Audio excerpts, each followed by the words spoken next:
The state of California has been fighting with companies like Uber and Lyft for a long time about how to treat the drivers. The industry wants those drivers to stay independent contractors. That's cheaper for those companies. It's also at the core of their business. They sold drivers on the idea of only working when they want to log on to the app.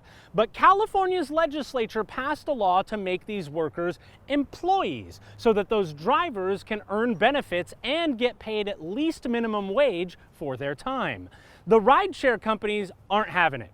They still consider their drivers independent contractors. The state actually sued to try to force the companies to change. With the proverbial game on the line, the rideshare companies decided to call for a Hail Mary.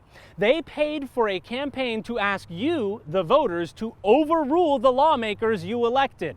That's what we're voting on in Prop 22.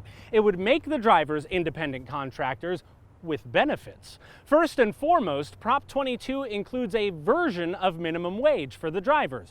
Driving time would be paid at least minimum wage plus 20%. That's $16.80 an hour instead of next year's $14 minimum wage. But there's a catch.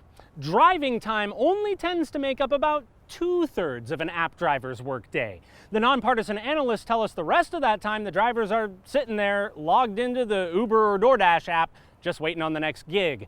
Prop 22 would pay that waiting time at a rate of nothing.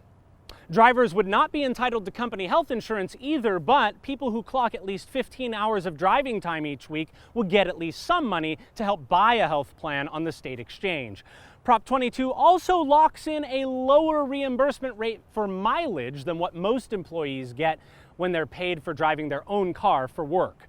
The industry tossed in yet one more of its policy goals. Prop 22 includes a ban on local rideshare rules.